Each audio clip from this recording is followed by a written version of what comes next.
Hello everyone.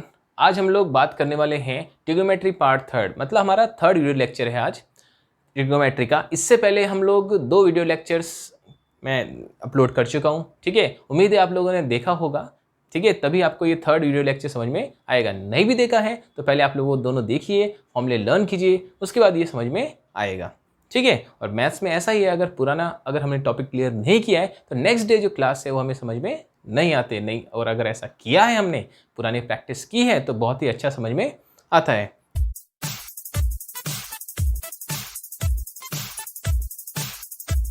तो हम लोगों ने जस्ट जो पिछला वीडियो है लेक्चर 2 में, उसमें हम लोगों ने 8.1 एक्सरसाइज से रिलेटेड क्वेश्चंस किए थे, ठीक है। उसके आगे हम आज डिस्कस करने वाले हैं क्वेश्चन नंबर 7, ठीक है। इससे पहले हम लोग डिस्कस कर चुके हैं, एग्जाम्पल से भी हमने क्वेश्चन किए थे, ठीक है।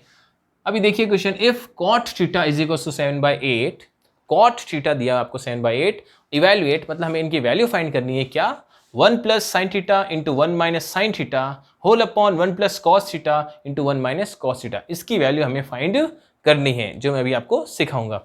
और सेकंड पार्ट है कॉट स्क्वायर थीटा। मुझे लगता है ये तो कराने की जरूरत ही नहीं है मुझे, क्योंकि आपको कॉट थीटा 7/8 पता ही है, तो स्क्वायर करने में तो कोई परेशानी ही नहीं। तो कॉट स्क्वायर थीटा चाहिए तो इसका स्क्वायर कर दो, 7/8 का स्क्वायर हो जाएगा 49/64। सेकेंड पार्ट तो हो ही गया, हमें फर्स्ट पार्ट डिस्कस करना है, ठीक है। तो देखिए यहाँ पे हमें कॉट थीटा पता है, और जो हमें जिसकी वैल्यू फाइंड करनी है उसमें साइन एंड कॉस दिखाई दे रहे हैं। तो आप लोग एक बात जानते हैं, चाहे हमें कोई भी ट्रिग्नोमेट्रिक रेशियो गिवन हो, हम लोग रिमेनिंग 5 ट्रिग्नोमेट्रिक रेशियोज फाइंड कर सकते हैं, है ना। तो आज हम यही काम करने वाले हैं। कॉट थीटा है हमारे पास 7/8, तो कॉट से हम लोग साइन एंड कॉस फाइंड करेंगे, क्योंकि इन दो की हमें जरूरत है। तो सबसे पहले मैं एक ट्राइंगल बनाता हूं। ये एक ट्राइंगल है, राइट एंगल ट्राइंगल ABC, इसको मैं मान लेता हूं, ठीक है। और थीटा एंगल को मैं यहां लगा देता हूं। अब आप लोग जानते हैं ये ट्राइंगल मैंने जो बनाया है ये 90 डिग्री एंगल है, तो इसके सामने जो अपोजिट साइड होगी उसको हाइपोटेन्यूज बोलेंगे। थीटा से ही हमें काम है, थीटा से ही रिलेटेड यहाँ पे ट्रिग्नोमेट्रिक रेशियोज है, तो थीटा के अपोजिट हो जाएगा परपेंडिकुलर और ये बेस हो जाएगा, ठीक है। अब देखिए कॉट थीटा गिवन दैट, हमें क्या पता है, हमें पता है cot theta is equal to 7/8। तो ध्यान दीजिए कॉट 7/8 हमें दिया हुआ है, तो कॉट थीटा है, फॉर्मूला क्या होता है कॉट थीटा का, कॉट थीटा का फॉर्मूला होता है बेस अपॉन परपेंडिकुलर। तो बेस है हमारे पास AB और परपेंडिकुलर है BC इज इक्वल टू 7/8। हमें पता चल गया कॉट थीटा अगर 7/8 है तो AB अपॉन BC कितना होना चाहिए, 7/8 होना चाहिए, ठीक है।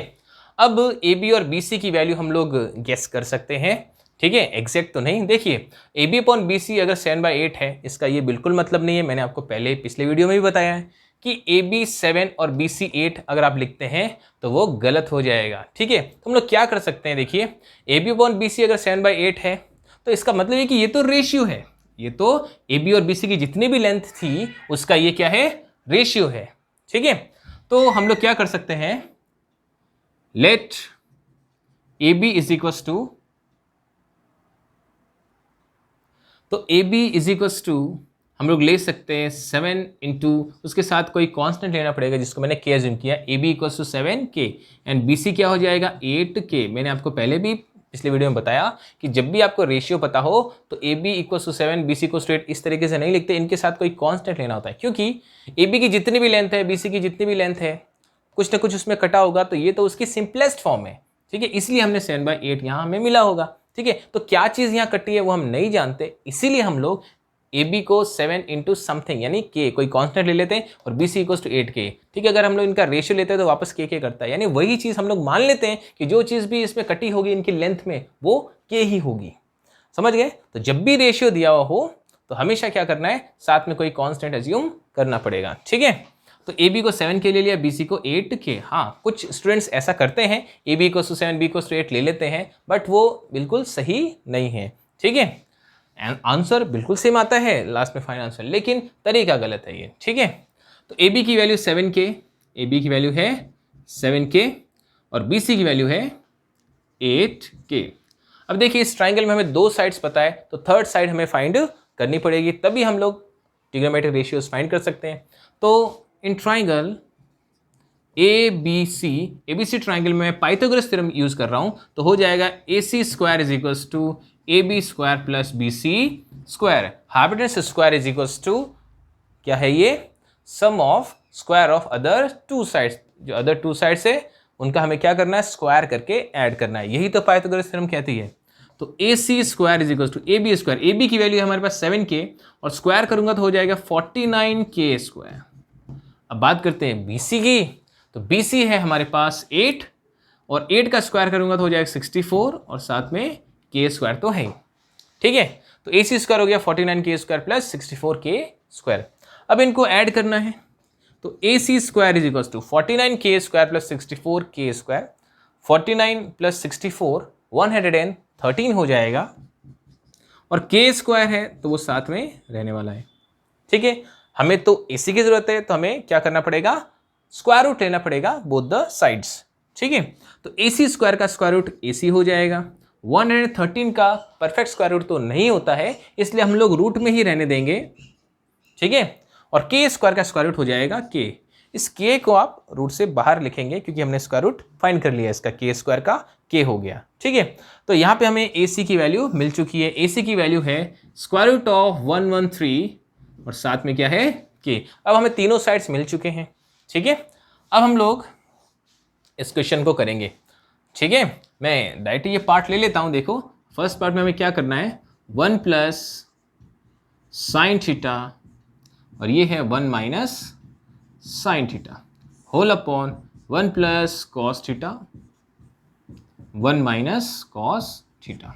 ठीक है, हमें यहाँ पे तीनों साइड्स मिल चुकी है और इस क्वेश्चन में हमें sine theta and cos theta की जरूरत है। आप लोग फाइंड करके रख लीजिए, नहीं तो डायरेक्ट भी वहां पुट कर सकते हैं। मैं यहाँ लिख ही देता हूँ। ठीक है, तो sine theta is equals to, sine theta आप लोग जानते हैं क्या, परपेंडिकुलर अपॉन हाइपोटेनस होता है। तो perpendicular upon hypotenuse means 8K upon square root of 113K होना चाहिए। K कट जाएगा तो 8 अपॉन स्क्वायर रूट ऑफ 113 मिलेगा। ठीक है, ये साइन थीटा की वैल्यू हो गई।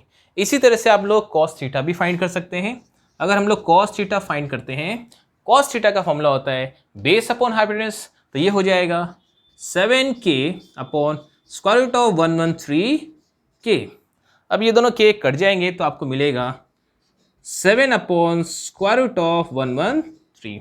तो आप देख सकते हैं sine theta and cos theta दोनों की वैल्यू हमने फाइंड कर ली। क्यों इन्हीं दोनों की, क्योंकि इन्हीं दोनों वैल्यूज की हमें यहाँ जरूरत पड़ने वाली है। एक बात और, यहाँ स्क्वायर रूट ऑफ 113 को देख के घबराने की जरूरत नहीं कि हम लोग कैलकुलेशन कैसे करेंगे।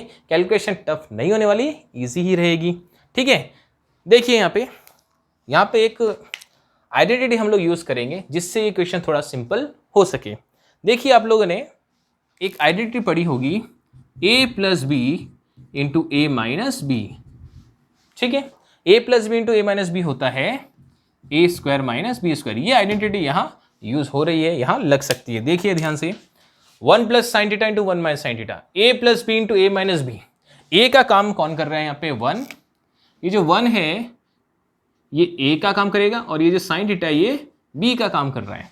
ठीक है, तो a plus B into A minus B ये हो जाएगा A square minus B square. मतलब 1 स्क्वायर तो 1 ही होता है। ठीक है, और साइन स्क्वायर थीटा, मतलब एक बात यहाँ ध्यान दीजिए, a plus B into A minus B है, A square minus B square तो मैंने लिख दिया।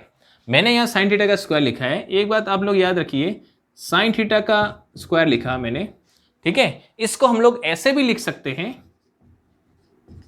ट्रिग्नोमेट्री में जो पावर है उसको यहां भी लिखा जा सकता है। ये भी रिप्रेजेंट करने का एक तरीका है पावर को। ये सिर्फ ट्रिग्नोमेट्री में ऐसा होता है, इसकी जो पावर है उसको यहां भी लिखा जा सकता है, साइन में नहीं। चाहे कॉस हो, जैसे कॉस थीटा का अगर स्क्वायर है, ठीक है, तो हम लोग कॉस स्क्वायर थीटा लिख सकते हैं। इसका मतलब यही है कि स्क्वायर इस पूरे कॉस थीटा का ही है।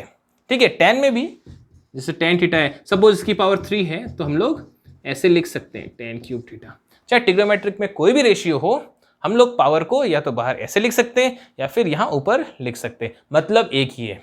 ठीक है, अभी तो मैं ऐसे लिख रहा हूँ। देखिए 1 plus cos theta into 1 minus cos theta है, तो a plus B into A minus B फिर फॉर्मूला यहाँ भी लग रहा है, तो 1 स्क्वायर माइनस। ठीक है, कोई कंफ्यूजन नहीं। मैं अगर यहाँ भी स्क्वायर लगा दूँ तो भी चलेगा। ठीक है, अब मैं इसको रब कर देता हूँ, ठीक है। देखिए अब आपको यहाँ एक बेनिफिट हुआ है, 1 का स्क्वायर 1 होता है, साइन थीटा की जो भी वैल्यू है उसका स्क्वायर करना है। साइन थीटा की वैल्यू है 8/√113, और स्क्वायर करने का यही बेनिफिट है कि रूट हट जाएगा। रूट से ही तो थोड़ा प्रॉब्लम थी जो अब सॉल्व हो जाएगी। तो मैं क्या लिख सकता हूँ यहाँ पे, साइन थीटा का स्क्वायर करना है। साइन थीटा की वैल्यू है ये 8/√113, स्क्वायर करेंगे। 8 का स्क्वायर होता है 64, क्योंकि स्क्वायर है यहाँ पे, और स्क्वायर रूट ऑफ 113 का स्क्वायर होता है 113। स्क्वायर किया तो रूट तो हट गया, ठीक है।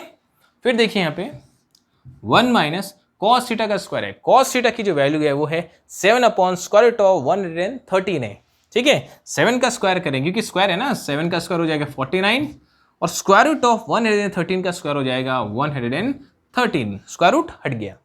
क्लियर है इतना? बस अब कैलकुलेशन करना है एलसीएम लेके, चाहे जैसे भी करें आप लोग, जैसा भी सीखा है आपने, ठीक है, छोटे क्लासेस में। देखिए अब 1 माइनस 64/113 है, आप जानते हैं इसके नीचे अपॉन 1 तो होता ही है, ठीक है। अब 1 and 113, 1 और 113 का जो एलसीएम है 113 ही मिलने वाला है। अब कैसे करते हैं आप लोग जानते हैं ना, इस 1 की टेबल में 113 टाइम्स ही आएगा, है कि नहीं।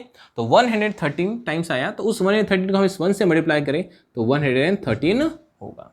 इसी तरह से 113, यहाँ भी 113 है, 113 की टेबल में 113 1 टाइम्स ही आएगा, तो उस 1 को हम लोग 64 से मल्टीप्लाई करेंगे तो क्या हो जाएगा 64। ऐसे ही करते हैं हम लोग फ्रैक्शंस को ऐड या सबट्रैक्ट, यहाँ भी ऐसा ही है। 113 है, अपॉन में 1 तो होता ही है, 1 and 113 का एलसीएम 113 हुआ, ठीक है। 1 से 113 को डिवाइड कर दे तो 113 ही आता है, मतलब 1 की टेबल में 113 टाइम्स ही आएगा। 113 को 1 से मल्टीप्लाई करेंगे तो 113 हो जाएगा। यही तो मेथड है ना। 113 को 113 से डिवाइड करेंगे, 1 टाइम डिवाइड होगा तो 1 × 49 हो जाएगा 49। अब ये दोनों कैंसिल हो जाएंगे।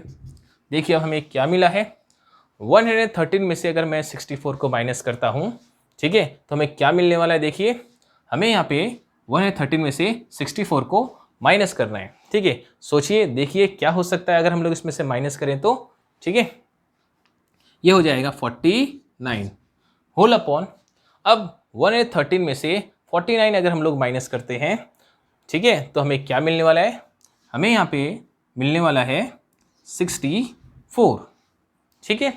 तो जो भी हमें यहाँ फाइंड करना था, हमें क्या फाइंड करना था, हमें फाइंड करना था 1 plus sine theta into 1 minus sine theta upon 1 plus cos theta into 1 minus cos theta. इसकी वैल्यू जो हमें मिली 49/64। ये हो गया फर्स्ट पार्ट। सेकेंड पार्ट आप लोग कर ही सकते हैं, ठीक है, कुछ ज़्यादा इसमें नहीं करना है। देख लीजिए सेकेंड पार्ट में कॉट स्क्वायर थीटा लिखा है, ठीक है, मतलब कॉट थीटा इसी का तो स्क्वायर है।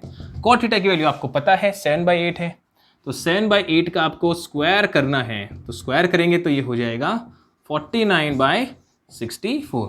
तो ये भी हमें 49/64 ही मिल रहा है, ठीक है। समझ गए मेरी बात?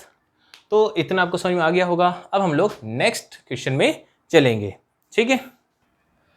अब क्वेश्चन नंबर 8 की बात करते हैं। 8 भी कुछ उसी तरह का क्वेश्चन है, ठीक है।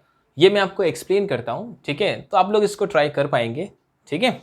देखिए मैं इसके हिंट देने वाला हूँ आपको। यहाँ हमें 3 cot A = 4 गिवन है, ठीक है, और हमें ये बताना है, ये चेक करना है कि 1 माइनस tan स्क्वायर ए अपॉन 1 प्लस tan स्क्वायर ए = cos स्क्वायर ए माइनस साइन स्क्वायर ए है या नहीं है, ठीक है। ये आपको बताना है। आपको ये लेफ्ट हैंड साइड भी फाइंड करना पड़ेगा, राइट हैंड साइड भी फाइंड करना पड़ेगा, और दोनों वैल्यूज इक्वल आती है या इक्वल नहीं आती है ये आपको बताना है, ठीक है। वैसे तो ये इक्वल आएंगी, ठीक है। देखिए तो 3 cot A = 4 दिया हुआ है, 3 cot A = 4 गिवन है। यहाँ से cot A, यहाँ से cot A आपको कितना मिल सकता है, cot A है 4/3, 3 को अगर अपॉन में भेज दूं तो cot A हो जाएगा 4/3। अभी थोड़ी देर पहले हमने cot थीटा का क्वेश्चन किया ही है, इसमें cot A अगर 4/3 है तो आपको वही काम करना है, एक ट्राइंगल बनाना है, ठीक है। सपोज ये ट्राइंगल है ABC, ठीक है, एंगल A की बात हो रही है, ये रहा एंगल A, B को हमने राइट एंगल ले लिया है, ठीक है। अब आपको वही काम करना है जो अभी सिखाया।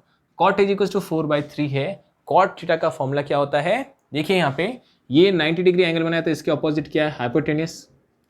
एंगल A से रिलेटेड रेशियो की बात हो रही है तो ये परपेंडिकुलर है इसके ऑपोजिट, और ये बेस हो जाएगा, ठीक है। तो अब कॉट का फॉर्मूला वही बेस अपॉन परपेंडिकुलर, तो बेस है ए बी और ये है परपेंडिकुलर, क्या है इसका नाम, B C is equal to 4/3। अब आप क्या कर सकते हैं, मुझे नहीं लगता कि आपको समझाने की जरूरत है। ए बी को आप लोग क्या 4 साथ में के ले लेना, ए बी इक्वल टू 4, के ही जरूर नहीं, ले तो कुछ भी सकते हैं। हाँ, अपने बुक का राइटर के लेता है, ठीक है, मेरी भी आदत के की है। आप 4 के साथ ए बी सी डी कुछ भी लिया जा सकता है कांस्टेंट, ठीक है, लेकिन दोनों के साथ सेम चीज़ लेनी है। तो अब आप लोग अज्यूम कर लेना, let A B is equal to 4k और B C is equal to 3k, ये आप लोग अज्यूम कर लेना। देखिए ए बी की वैल्यू आपको 4k मिल गई है, बी सी की वैल्यू 3k मिल गई है, तो आप लोग हाइपोटेन्यूज फाइंड कर सकते हैं जैसा हमने पिछले क्वेश्चन में किया ही है, ठीक है। तो जब तीनों आपको साइड्स मिल जाएंगी, उसके बाद चाहे कोई भी ट्रिग्नोमेट्रिक रेशियो चाहिए तो आप कर सकते हैं। तो आप क्या करेंगे, जब तीनों साइड्स मिल जाएंगी, ठीक है, 2 साइड मिल गई है, आप लोग ए सी भी फाइंड कर लेंगे। उसके बाद देखिए हमें वहाँ किसकी किसकी ज़रूरत पड़ेगी, हमें वहाँ ज़रूरत पड़ने वाली है साइन ए की, हमें ज़रूरत पड़ने वाली है कॉस ए की, ठीक है। टेन तो आप ऐसे ही बता सकते हैं क्योंकि आपको पता है, मैंने बताया है कि जो कॉट है उसका रेसिप्रोकल ही तो टेन होता है। जो अपना फर्स्ट वीडियो लेक्चर था उसमें मैंने डिस्कस किया था कि कॉट का ही रेसिप्रोकल होता है टेन, तो टेन की वैल्यू तो आपको डायरेक्ट ही मिल सकती है, टेन ए इसका रेसिप्रोकल ही होगा 3/4। फिर भी आप फॉर्मूला ही लगाना चाहते हैं तो फॉर्मूला भी लगा सकते हैं, परपेंडिकुलर अपॉन बेस लगा के फॉर्मूला लगा के भी इसकी वैल्यू फाइंड कर सकते हैं। तो इन तीनों की वैल्यू जब आप फाइंड कर लेंगे, उनको आप लोग इसके लेफ्ट हैंड साइड में एक बार पुट करके देखेंगे जो भी वैल्यू आती है, राइट हैंड साइड में पुट करके देखेंगे जो भी वैल्यू आती है, दोनों वैल्यूज इक्वल है या नहीं ये आपको बताना है, और एक्चुअल में वो इक्वल आएंगी, ठीक है, ये रिजल्ट बता रहा हूँ मैं आपको, ठीक है। तो ये क्वेश्चन मुझे लगता है आप लोग कर सकते हैं क्योंकि मैंने इससे पहले भी काफ़ी क्वेश्चन करा दिए हैं, तो उसके एक्सपीरियंस से आप लोग ये क्वेश्चन कर पाएंगे। फिर भी अगर आपको प्रॉब्लम होती है तो आप लोग मुझे कमेंट कर सकते हैं, ठीक है, ताकि मैं इसको आपको नेक्स्ट वीडियो में समझा सकूँ, ठीक है। अब हम लोग बात करते हैं क्वेश्चन नंबर 9 की। क्वेश्चन नंबर 9 में क्या दिया हुआ देखिए, in triangle A B C right angle at B, एक ट्राइंगल ए बी सी है जिसमें एंगल बी राइट एंगल है, और क्या गिवन है, if tan a is equals to 1/3। हमें ये बताया कि tan a की वैल्यू है 1/3, तो हमें करना क्या है, find the value of, first part है sin a cos c plus cos a sin c, first part, and second part में आपको वैल्यू फाइंड करनी है cos c minus sin a sin c, ठीक है। ये भी क्वेश्चन कुछ अलग नहीं है, सॉल्व तो वैसे ही करना है जैसे अभी तक आप लोगों ने क्वेश्चंस किए हैं, ठीक है। ये 2 पार्ट्स है, इनमें से एक पार्ट मैं आपको करा देता हूँ, ठीक है। फर्स्ट सेकंड 2 पार्ट्स है, तो इस बार ऐसा करते हैं, सेकंड पार्ट में आपको करा देता हूँ, फर्स्ट पार्ट आप लोग खुद ट्राई करेंगे, ठीक है। देखिए यहाँ पे मैं पहले एक ट्राइंगल बना देता हूँ, ये एक ट्राइंगल है, ठीक है, ये कह रहा है बी पे राइट एंगल है, मैं ऐसा बना देता हूँ ए बी सी, बी पे हमने क्या लिया है, राइट एंगल को लिया है, ठीक है, और एंगल ए से रिलेटेड हमारे पास ट्रिग्नोमेट्रिक रेशियोज है, ठीक है। तो अब देखिए यहाँ पे हमें ये पता है tan a is equals to 1/√3 है, ठीक है। अब आप लोग एक चीज़ जानते हैं, अगर tan a 1/√3 है, tan a मैंने a अगर ये एंगल लिया है, इससे रिलेटेड अगर ट्रिग्नोमेट्रिक रेशियो है यहाँ पे, तो a के अपोजिट क्या होगा, परपेंडिकुलर होगा। हाइपोटेन्यूज तो आप जानते ही हैं, 90 डिग्री एंगल है, उसके अपोजिट हाइपोटेन्यूज होगा, ये बेस होगा, ठीक है। और tan का जो फॉर्मूला होता है वो होता है परपेंडिकुलर अपॉन बेस, तो परपेंडिकुलर है वहाँ पे देखिए, परपेंडिकुलर है BC और बेस है AB, तो BC upon AB is equals to 1/√3। फिर वही BC की और AB की वैल्यू हमें अज्यूम करनी पड़ेगी, ठीक है। Let BC is equals to 1 के साथ के 1k का मतलब ओनली के, एंड AB को हम लोग क्या मान लेंगे, स्क्वायर रूट ऑफ 3k, ठीक है। वैसा ही किया जैसा हमने पिछले क्वेश्चन में किया है। BC और AB की वैल्यू हमने ये अज्यूम कर ली, ठीक है, यहाँ लिख देता हूँ, BC को हमने k और AB को square root of 3k assume कर लिया। अब हमें यहाँ पे हाइपोटेन्यूज फाइंड करना है, ठीक है, तीनों साइड पता होगी तभी हम लोग कुछ कर पाएंगे, ठीक है। और वैसे भी हमें जो फाइंड करना है उसमें साइन एंड कॉस दिखाई दे रहे हैं, साइन और कॉस में तो हाइपोटेन्यूज की जरूरत होती ही है इनके फॉर्मूले में, ठीक है। तो अब AC फाइंड करते हैं, तो पाइथागोरस लगाएंगे ट्राइंगल में, इन ट्राइंगल ABC ट्राइंगल में मैं क्या कर सकता हूँ, AC square is equals to AB square plus BC square, ये हम कितने ही बार कर चुके हैं, समझ में आ ही गया होगा, ठीक है। AC square is equals to AB square plus BC square, तो AC square is equals to, AB की वैल्यू है स्क्वायर रूट ऑफ 3k, तो इनका स्क्वायर करेंगे तो √3 का स्क्वायर होता है 3 और k का स्क्वायर k स्क्वायर। फिर BC की बात करते हैं, यहाँ पे k है तो यहाँ लिख देंगे k स्क्वायर, ठीक है। अब AC square is equal to 3k² plus k² हो जाएगा 4k²। क्या हो जाएगा? 4k²। अब इसका अगर स्क्वायर रूट ले लेते हैं तो AC is equal to 2k। 4 का स्क्वायर रूट 2 होता है और k² का k, तो आपको AC की वैल्यू मिल चुकी है। मैं यहाँ लिख देता हूँ AC की वैल्यू है 2k। अब आपको बेस, परपेंडिकुलर, हाइपोटेन्यूज सब कुछ पता है। अब हमें बात करनी है किसकी? देखिए यहाँ पे हमें जो भी फाइंड करना हो उसमें साइन ए दिखाई दे रहा है, कॉस ए दिखाई दे रहा है, ठीक है, साइन सी एन कॉस सी दिखाई दे रहा है, दोनों ही पार्ट्स में ऐसा ही हो रहा है। तो हम लोग एक काम करते हैं, हम लोग फाइंड कर लेते हैं साइन ए कॉस ए और साइन सी कॉस सी, ठीक है। तो साइन ए अगर हम लोग फाइंड करते हैं, देखिए अगर हम लोग साइन ए फाइंड करते हैं, ए एंगल ले रहे हैं, ध्यान से देखिए, ए एंगल ले रहे हैं तो परपेंडिकुलर ये होगा, बेस तो ये है ही और ये हाइपोटेन्यूज। तो साइन ए, साइन होता है क्या? Perpendicular upon hypotenuse. तो क्या हो जाएगा? परपेंडिकुलर और हाइपोटेन्यूज की बात करें तो k upon 2k, k upon 2k, ठीक है। अब ये k कैंसिल हो जाएगा तो हमें 1/2 मिलेगा। क्लियर है ये? ठीक है। तो साइन ए की वैल्यू हमें मिल गई। अब मैं कॉस ए भी फाइंड कर लेता हूँ, क्योंकि कॉस ए की भी हमें कहीं ना कहीं जरूरत तो पड़नी ही है, दिख रहा है ना। तो cos A is equal to होता है बेस अपॉन हाइपोटेन्यूज। तो बेस अपॉन हाइपोटेन्यूज, बेस है स्क्वायर रूट ऑफ 3k और ये है 2k, ठीक है। अब इस k से ये k कैंसिल हो जाएगा तो आपको मिलेगा √3/2। तो कोई कन्फ्यूजन तो यहाँ तक नहीं होगी, ठीक है। साइन ए कॉस ए मिल गया। अब हम लोग sine C and cos C find करेंगे, ठीक है। साइन सी फाइंड करेंगे तो साइन सी, ये देखो यहाँ पे एंगल सी है, अगर एंगल सी ले रहा हूँ इसका मतलब ये हो गया कि देखो हाइपोटेन्यूज तो सेम ही रहे, लेकिन एंगल सी से अगर हमें कुछ काम है तो सी के ऑपोजिट ही अब हमें क्या लेना पड़ेगा? परपेंडिकुलर लेना पड़ेगा और ये हो जाएगा बेस, ये बदल जाएगा। ये हमें बहुत ही ध्यान रखना पड़ता है।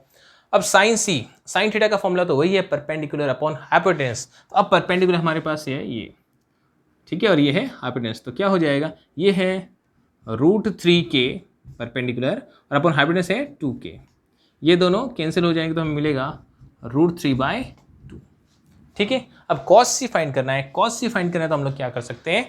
कॉस होता है बेस अपॉन हाइपोटेन्यूज। तो बेस है k अपॉन हाइपोटेन्यूज क्या है? 2k है, तो ये हो जाएगा 1/2। तो हमें यहाँ पर वो सारी चीज़ें मिल चुकी है जिनकी हमें ज़रूरत है इनकी वैल्यू फाइंड करने के लिए। अब हम लोग करते हैं इस क्वेश्चन को, एक पार्ट में कोई करा देता हूँ, ठीक है, सेकंड ही करा देता हूँ, फर्स्ट आप लोग ट्राई कर लेना, ठीक है। देखिए यहाँ हम लोग अब बात करते हैं सेकंड पार्ट की। सेकंड पार्ट में क्या है? Cos A cos C minus sign A sign सी, ठीक है। इन सब की वैल्यूज हमें पुट करनी होगी बस, ठीक है। देखिए कॉस ए की वैल्यू है कॉस ए √3/2 है, यहाँ पुट कर देता हूँ √3/2। कॉस सी की वैल्यू है 1/2 माइनस, अब हम साइन ए की वैल्यू पुट करेंगे। साइन ए की वैल्यू है आपके पास 1/2 और साइन सी की वैल्यू है √3/2। आप लोग एक चीज़ देख सकते हैं, ये दोनों टर्म सेम ही है, ठीक है। चाहो तो अभी काट दो, नहीं समझ में आ रहा है तो मैं मल्टीप्लाई कर देता हूँ, √3 × 1 √3 हो जाएगा, 2 2 हो जाएगा 4, यहाँ भी 1 × √3 हो जाएगा √3, 2 2 हो जाएगा 4, दोनों सेम है, ठीक है। तो √3/4 में से √3/4 माइनस होता है तो हमें रिजल्ट क्या मिलेगा? 0 मिलेगा। तो इसका आंसर तो आ गया 0 सेकेंड पार्ट का। फर्स्ट पार्ट में भी कुछ ना कुछ रिजल्ट हमें मिलेगा, 0 तो नहीं मिलेगा क्योंकि यहाँ प्लस है, ठीक है। तो मैंने ये सेकेंड पार्ट कर लिया, फर्स्ट पार्ट ट्राई कर सकते हैं, ठीक है। बस आपको यहाँ वैल्यूज पुट करनी है, जो भी रिजल्ट मिले वो आपका आंसर होगा, ठीक है। और अगर प्रॉब्लम आती है फर्स्ट पार्ट में तो आप लोग कमेंट कर सकते हैं, ठीक है। अब चलते हैं नेक्स्ट क्वेश्चन में। क्वेश्चन नंबर 10 देखिए क्या दिया हुआ है। इन ट्राइंगल PQR कोई ट्राइंगल है, right angle at Q, PQR triangle में Q पर राइट एंगल है, ठीक है। और क्या बोल रहे हैं? PR + QR, PR and QR ये दो साइड्स है उस ट्राइंगल की, इन दोनों का सम हमें गिवन है 25 centimetre and third side PQ हमें 5 सेंटीमीटर गिवन है, ठीक है। अब बोल रहा है determine the value of sine P, cos P and tan P। हमें फाइंड करनी है ये तीन value sine P, cos P and tan P। चाहे हमें कोई भी ट्रिग्नोमेट्रिक रेशियो फाइंड करना हो, हमें ज़रूरत होती है राइट एंगल ट्राइंगल में उन तीनों साइड्स की। ठीक है, मैं पहले राइट एंगल ट्राइंगल ही बना देता हूँ। देखिए ये एक राइट एंगल ट्राइंगल है, ठीक है, थोड़ा इधर बना देता हूँ। ये एक राइट एंगल ट्राइंगल है, ठीक है, इसमें ये कह रहा है Q पर राइट एंगल है, ठीक है, तो इसको P, इसको Q और इसको R कंसिडर कर लेता हूँ। ठीक है, अब एंगल P से रिलेटेड हमें क्या चाहिए, ट्रिग्नोमेट्रिक रेशियो चाहिए। ठीक है, ये हमें ध्यान रखना है। अब देखिए ये PQR एक ट्राइंगल तो है। अब हमें इसमें क्या क्या पता है, Q पर राइट एंगल है, ठीक है, और क्या पता है, देखिए Q अगर राइट एंगल है तो हाइपोटेनस के बारे में तो हमें पता चल ही गया, और एंगल P से हमें कुछ काम है तो ये परपेंडिकुलर और ये बेस तो हो ही गया। ठीक है, अब देखिए हमें गिवन क्या है, PQ की लेंथ पता है, PQ की लेंथ है 5 सेंटीमीटर, PQ की लेंथ है 5 सेंटीमीटर। इन दोनों की लेंथ हमें नहीं पता है, हमें दोनों का सम पता है 25 सेंटीमीटर। ठीक है, हमें PR प्लस QR पता है 25 सेंटीमीटर और PQ भी हमें पता है 5 सेंटीमीटर, ये गिवन है। ठीक है, तो PQ 5 सेंटीमीटर है, PR प्लस QR 25 सेंटीमीटर है, दोनों का सम पता है। ठीक है, अगर हमें दोनों वैल्यूज़ अलग अलग पता चल जाए तभी हम लोग वो फाइंड कर सकते हैं। ठीक है, बाकी काम तो कर ही सकते हैं, लेकिन इसमें खास बात क्या है इस क्वेश्चन में, यही है कि दोनों का सम गिवन है। किसी किसी क्वेश्चन में प्लस की जगह माइनस भी हो सकता है, आपके बुक में एक एग्जाम्पल ही है, एग्जाम्पल नंबर 5 इसी तरह का है, बस यही है, उसमें प्लस की जगह माइनस है और ये वैल्यूज़ थोड़ी चेंज है, तो वो आपसे हो जाएगा इस क्वेश्चन को कराने के बाद। ठीक है, प्रॉब्लम आए तो आप लोग कमेंट कर सकते हैं। ठीक है, अब हम क्या करेंगे, इन दोनों में से PR एंड QR किसी एक को कुछ अज्यूम कर लेते हैं, जैसे x कंसिडर कर लिया। देखिए लेट हम लोग यहाँ पे अज्यूम कर लेते हैं, सपोज PR को हम लोग x अज्यूम कर लेते हैं, let PR is equals to x। अगर मैं PR को x अज्यूम कर लेता हूँ, अगर मैं इसको x अज्यूम कर लेता हूँ x सेंटीमीटर, देन QR कितना होना चाहिए आप लोग बता सकते हैं। अगर PR को मैंने x अज्यूम कर लिया है तो QR चाहिए, तो क्या करें, x को उधर ट्रांसफर कर दो, तो QR की वैल्यू हो जाएगी, x उधर भेज दो, माइनस x हो जाएगा, QR की वैल्यू हो जाएगी 25 माइनस x। ठीक है, तो यहाँ लिख सकते हैं 25 माइनस x सेंटीमीटर। ठीक है, आप किसी भी एक को x अज्यूम कर सकते थे, अगर QR को x अज्यूम कर लेते तो फिर PR को फाइंड करने के लिए उधर भेजना पड़ता x को। ठीक है, तो PR एंड QR दोनों हमने क्या अज्यूम किए, देखिए PR को हम लोग अज्यूम करते हैं, क्या कर लिया हमने x, और QR को हमने अज्यूम कर लिया है 25 माइनस x सेंटीमीटर। ठीक है, अब अगर हमें x की वैल्यू पता चल जाए, अगर x की वैल्यू पता चल जाए फिर तो ये दोनों साइड्स भी हमें पता चल जाएगी। ठीक है, हम लोग अब इसमें पाइथागोरस थ्योरम लगा देते हैं ताकि हमें एक इक्वेशन मिल सके। ठीक है, तो इन ट्राइंगल PQR ट्राइंगल में पाइथागोरस थ्योरम लगाएंगे तो हो जाएगा PR square is equals to PQ square plus QR square. Pythagoras theorem लगा दिया। अब PR की वैल्यू है कितनी, PR की वैल्यू है x, स्क्वायर करना तो x स्क्वायर हो जाएगा, PQ स्क्वायर है तो PQ की वैल्यू है 5, तो ये हो जाएगा 5 स्क्वायर सेंटीमीटर। ये सब कुछ हम लोग लास्ट में ही कर देंगे। ठीक है, QR की वैल्यू है 25 माइनस एक्स, तो 25 माइनस एक्स स्क्वायर है तो हम लोग यहाँ स्क्वायर लगा देंगे। ठीक है, अब देखिए, अब x square is equals to 5 square है तो 5 का स्क्वायर होता है 25 प्लस इधर है 25 माइनस एक्स होल स्क्वायर। ठीक है, तो जो ये 25 है इसका स्क्वायर मतलब 25 माइनस एक्स स्क्वायर, हम लोग इसमें a minus B whole square लगाएंगे। यहाँ लिख देता हूँ, a minus B whole square formula लगाना पड़ेगा, ये होता है a square minus 2ab plus B square. ठीक है, यहाँ पर a का काम 25 करेगा और b का काम x करेगा। यहाँ पर ये तो करेगा a का काम, ये करेगा b का काम, और वो फॉर्मूला लगा देते हैं हम लोग। ठीक है, तो 25 का स्क्वायर हमें करना पड़ेगा 25 स्क्वायर a स्क्वायर, फिर minus 2a, a means 25 and b means x, और फिर प्लस b स्क्वायर मतलब x square, a square minus 2ab plus b square. अब देखिए यहाँ ये x स्क्वायर और ये x स्क्वायर तो कैंसिल हो जाएगा, क्यों, दोनों इक्वल्स टू के ऑपोजिट साइड है और सेम साइन है, जब भी ऐसा होता है तो कैंसिल होता है। एक्चुअली अगर ये प्लस का एक्स स्क्वायर इधर भी आता है तो X square minus X square ही तो होगा, तो जीरो हो जाएगा, तो कट जाएगा, जीरो इज इक्वल्स टू। अब यहाँ देखिए 25 25 का स्क्वायर होता है 625, इनको मल्टीप्लाई करते हैं 2 × 25 हो जाएगा 50 और साथ में क्या है x। अब देखिए -50 को मैं लेफ्ट हैंड साइड लेके आ जाता हूँ तो ये हो जाएगा 50x और इन दोनों को ऐड करता हूँ तो मुझे मिलेगा 650। मैंने एक्चुअली क्या किया है, x फाइंड करना है तो x वाली टर्म को एक तरफ रख लिया और विदाउट x दूसरी तरफ रख लिया। अब ये देखिए 0 भी कैंसिल होता है और 5 से 65 भी कैंसिल होता है, मतलब करता है 13 टाइम्स, तो x की वैल्यू हमें 13 मिल जाएगी। ठीक है, अगर x की वैल्यू 13 है तो हमें ये पता चल गया कि इन दोनों साइड्स की लेंथ कितनी है। ठीक है, अगर x 13 है तो क्या होगा, हेंस जो PR है वो हो जाएगा, x सेंटीमीटर है ना PR x है तो x की वैल्यू 13 है तो ये हो जाएगा 13 सेंटीमीटर। एंड जो QR है हमने क्या जूम किया 25 - x, तो अब ये हो जाएगा 25 - x कितना है 13, तो ये हो जाएगा 25 - 13 12 सेंटीमीटर। ठीक है, तो PR एंड QR अब इन दोनों की वैल्यू हमें पता चल चुकी है। ये x है मतलब ये 13 सेंटीमीटर है और ये 25 - x का मतलब ये हो गया ये 12 सेंटीमीटर, और यहाँ पे तो हमें पहले से ही पता है ये 5 सेंटीमीटर है। अब चाहे जो भी फाइंड करना हो आप लोग इजीली फाइंड कर सकते हैं। तो करते हैं, साइन P फाइंड करना है हमें, तो साइन P फाइंड करना है। तो देखिए साइन का फॉर्मूला परपेंडिकुलर अपॉन हाइपोटेनस होता है, तो परपेंडिकुलर है कितना QR और बेस और हाइपोटेनस है PR, तो साइन P हो जाएगा QR अपॉन PR। इनकी वैल्यूज़ भी हम लोग पुट कर देते हैं। QR कितना है, QR है हमारे पास 12 सेंटीमीटर और PR है हमारे पास कितना 13 सेंटीमीटर। ठीक है, तो साइन P तो मिल गया। अब कॉस P की बात करते हैं, तो cos P is equals to हमारे पास क्या है, देखिए कॉस P होता है बेस अपॉन हाइपोटेनस, तो बेस है PQ और हाइपोटेनस है PR। वैल्यूज पुट कर देता हूं इनकी, कितना 5/13 हो जाएगा। इसी तरह टेन की बात करते हैं, टेन थीटा का फॉर्मूला होता है परपेंडिकुलर अपॉन बेस, तो परपेंडिकुलर है QR और बेस है PQ।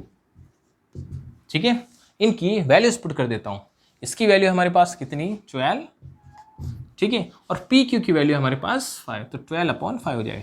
इस तरह से ये तीनों वैल्यूज हमें मिल चुकी है। वैसे इन क्वेश्चंस को करने के और भी मेथड्स होते हैं, इससे पहले भी जो हमने क्वेश्चन डिस्कस किए मेथड्स तो और भी है, बट हमने इस एक्सरसाइज में जो 6 ट्रिग्नोमेट्री रेशियोज पढ़े उनके हाइपोटेनस, बेस एंड परपेंडिकुलर से रिलेटेड फॉर्मूले बने, तो हमने उसी का यूज़ किया है। जैसे जैसे आप लोग और फॉर्मूले सीखेंगे तो और भी मेथड्स आप लोग समझने लग जाएंगे। ठीक है, आई बात समझ में। तो अब इस वीडियो में हम लोग इतना ही करेंगे, ठीक है, और जो नेक्स्ट वीडियो है उसमें हम लोग नेक्स्ट एक्सरसाइज से रिलेटेड कंसेप्ट्स पढ़ेंगे, ट्रिग्नोमेट्रिक आइडेंटिटीज पढ़ेंगे और उनसे रिलेटेड क्वेश्चंस करेंगे। इनकी आप लोग प्रैक्टिस करेंगे, एग्जांपल्स भी करेंगे। ठीक है, और आने वाले टाइम में मैं जो भी चैप्टर है, जैसे जैसे एग्जाम्स भी पास में आएंगे, चैप्टर वाइज में और भी एक्स्ट्रा कुछ क्वेश्चंस लेके आते रहूँगा। ठीक है, थैंक यू।